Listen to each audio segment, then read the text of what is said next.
മുഹമ്മദ് റഹീസ് ദുബായിൽ ചേരുന്ന ഏറ്റവും പുതിയ അപ്ഡേറ്റുകളുമായി. റഹീസ്, മധ്യപൂർവേഷ്യയിൽ ഈ രീതിയിൽ യുദ്ധം അതിന്റെ പാരമ്യത്തിൽ തന്നെയാണ്, അതിലൊരു മാറ്റവും വന്നിട്ടില്ല എന്നാണ് മനസ്സിലാക്കാൻ കഴിയുന്നത്. ചില തിരിച്ചടികൾ ഈ GCC രാജ്യങ്ങളിൽ നിന്ന് ഉണ്ടാകുന്നുണ്ട്. ഉദാഹരണത്തിന് ഖത്തർ തിരിച്ചടിക്കുന്നു എന്നൊക്കെയുള്ള ചില റിപ്പോർട്ടുകൾ പുറത്തു വന്നിട്ടുണ്ട്. നമുക്ക് മനസ്സിലാക്കാൻ കഴിയുന്ന കാര്യങ്ങൾ എന്താണ്? നിലവിൽ ഈ കഴിഞ്ഞ ദിവസമൊക്കെ രാത്രിയിൽ ഈ GCC രാജ്യങ്ങളിലെ വിദേശകാര്യ മന്ത്രിമാരൊക്കെ യോഗം ചേർന്നിരുന്നു. അതിലെടുത്ത തീരുമാനങ്ങൾ എന്താണ്? അതിലെന്തെങ്കിലും പുതിയ മാറ്റങ്ങളോ പുതിയ നിർദ്ദേശങ്ങളോ ഉണ്ടോ റഹീസ്?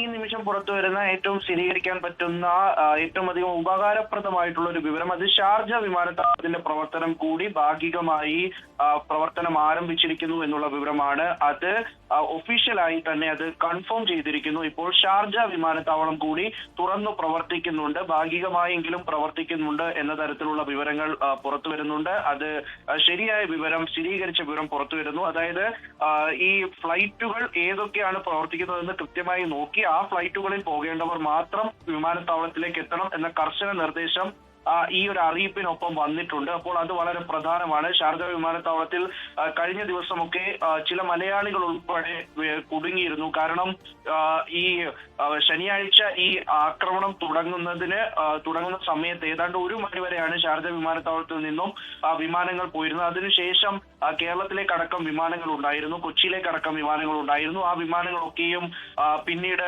അതൊക്കെയും റദ്ദായിരുന്നു. ശേഷം അവിടെ ലഗേജുകൾ വച്ച് മടങ്ങി വന്ന യാത്രക്കാരടക്കമുണ്ട്. അപ്പോൾ അങ്ങനെ നമ്മളെ ബന്ധപ്പെട്ട യാത്രക്കാരടക്കമുണ്ട്. അപ്പോൾ അവരോടൊക്കെ ആയിട്ടുള്ള പ്രധാനപ്പെട്ട ഒരു അറിയിപ്പ്, ഷാർജ വിമാനത്താവളത്തിന്റെ പ്രവർത്തനം അത് ഭാഗികമായി വീണ്ടും തുടങ്ങുന്നു. പക്ഷേ കൃത്യമായി മെയിലുകൾ ചെക്ക് ചെയ്ത് കൃത്യമായി മെസ്സേജുകൾ നോക്കി മാത്രം വിമാനത്താവളത്തിലേക്ക് എത്തുക എന്നുള്ള നിർദ്ദേശം കൂടി അതിനൊപ്പമുണ്ട്. റഹീസ്, ഇതിലൊരു സംശയം ഉള്ളത്, സാധാരണഗതിയിൽ 2 രാജ്യങ്ങൾക്കിടയിൽ ഈ രീതിയിൽ സംഘർഷമോ യുദ്ധമോ ഒക്കെ ഉണ്ടായിക്കഴിഞ്ഞാൽ അവിടെ നിന്നുള്ള ആൾക്കാർക്ക് അവരുടെ സ്വന്തം നാടുകളിലേക്ക് പോകാനുള്ള സൗകര്യങ്ങൾ എന്ന രീതിയിൽ ഈ താൽക്കാലിക വെടിനിർത്തൽ എന്ന രീതിയിലൊക്കെ, അല്ലെങ്കിൽ യുദ്ധത്തിന് ചെറിയൊരു സമയത്തേക്ക് ഒരു പിൻവാങ്ങലൊക്കെ സംഭവിക്കാറുണ്ട്. ഇതിപ്പോൾ ആ എയർ സ്പേസിൽ ഈ പറയുന്നത് പോലെ ഒരു സുരക്ഷ അത് ഏതെങ്കിലും രാജ്യം അത് ഉറപ്പു നൽകുന്നുണ്ടോ? എയർ സ്പേസ് ഫ്രീ ആയെങ്കിൽ മാത്രമാണ് വിമാനങ്ങൾക്ക് കൃത്യമായി ഒരു ഭീതിയുമില്ലാതെ സർവീസ് നടത്താൻ കഴിയുക. ഇപ്പോൾ ഭാഗികമായി ഓരോ വിമാനത്താവളങ്ങളും പ്രവർത്തനം തുടങ്ങുന്നു എന്ന് പറയുമ്പോൾ നമുക്ക് വലിയ ആശ്വാസവും സന്തോഷവും ഒക്കെയാണ്. അത്തരത്തിൽ ഭരണാധികാരികൾ അല്ലെങ്കിൽ ഭരണകൂടം ഇത് സംബന്ധിച്ച് എന്തെങ്കിലും വിവരങ്ങൾ നൽകുന്നുണ്ടോ?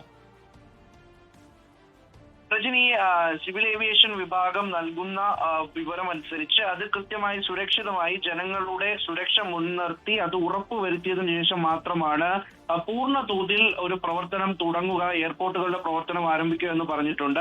ഉറപ്പായും UAE പോലുള്ള ഒരു രാജ്യം അവിടെ നിന്ന് വിമാന സർവീസുകൾ തുടങ്ങുമ്പോൾ, അതും ഇന്ന് രാവിലെയും പലയിടങ്ങളിലായി ആക്രമണത്തിന്റെ അലയൊലികൾ ഉണ്ടായിരുന്നു. ചില പ്രശ്നങ്ങളൊക്കെയും ഇന്ന് രാവിലെ വരെയും ഉണ്ടായിരുന്നു. അതിനുശേഷം ഉച്ച കഴിയുന്നതോടുകൂടി ലോകത്തിലെ തന്നെ ഏറ്റവും തിരക്കേറിയ വിമാനത്താവളവും പ്രധാന വിമാനത്താവളങ്ങളിലും ഒന്നാണ് ദുബായ് വിമാനത്താവളം. ആ ദുബായ് അന്താരാഷ്ട്ര വിമാനത്താവളവും അൽമക്തൂം വിമാനത്താവളവും ഇത് ആദ്യം അടച്ച വിമാനത്താവളങ്ങളിൽ ഒന്നുകൂടിയാണ്. അതും ഇപ്പോൾ ഷാർജയിൽ നിന്നുകൂടി ഓപ്പറേഷൻ തുടങ്ങുന്നു എന്ന് പറയുമ്പോൾ സ്വാഭാവികമായിട്ടും ആശയവിനിമയം ഉണ്ടായിരിക്കും എന്നുള്ള കാര്യം തന്നെയാണ് നമ്മൾ പ്രതീക്ഷിക്കുന്നത്.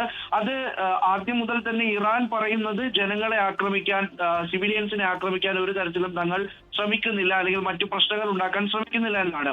അതിനപ്പുറത്തേക്ക് ഒരു സമ്മർദ്ദ തന്ത്രം എന്ന രീതിയിലാണ് അവർ ആക്രമണത്തെയും നടത്തിയത് എന്നുള്ളതും നമുക്ക് അറിയാവുന്നതാണ്. അപ്പോൾ അതിനപ്പുറം ഒരു ഉറപ്പ് ലഭിച്ചതിന് ശേഷമാകണം എന്തായാലും ഈ പറയുന്ന തരത്തിലേക്ക് വിമാന സർവീസുകൾ തുടങ്ങിയിരിക്കുന്നത്. അത് എമിറേറ്റ്സ് വിമാന സർവീസുകൾ തന്നെ തുടങ്ങുമ്പോൾ എമിറേറ്റ്സ് UAEയുടെ സ്വന്തം വിമാന സർവീസ് അത് പ്രവർത്തനം തുടങ്ങുമ്പോൾ അത് ഭാഗികമായെങ്കിലും ആളുകളെ, കുടുങ്ങിക്കിടക്കുന്നവരെ, ചില പ്രധാനപ്പെട്ട ആളുകളെയും ഒക്കെയും അവരുടെ ലക്ഷ്യസ്ഥാനങ്ങളിലേക്ക് വിവിധ രാജ്യങ്ങളിലേക്ക് എത്തിക്കുമ്പോൾ നമുക്കത് ഉറപ്പായും സുരക്ഷിതമായി തന്നെയാണ് UAE അത് ചെയ്യുന്നത് എന്നുള്ള കാര്യം മനസ്സിലാക്കാം. അതുകൊണ്ട് തന്നെയാണ് ഇന്ന് രാവിലെ ഉണ്ടായ അപകടങ്ങൾ, ഈ പല ആക്രമണങ്ങളും രാവിലെ ഉണ്ടാകുമെങ്കിലും അതിന്റെ വിവരങ്ങൾ വൈകിട്ടോടുകൂടി വരുമ്പോൾ അത് 2 ആക്രമണമാണ് ഉണ്ടായത് എന്ന തരത്തിൽ വ്യാഖ്യാനിക്കാറുണ്ട്.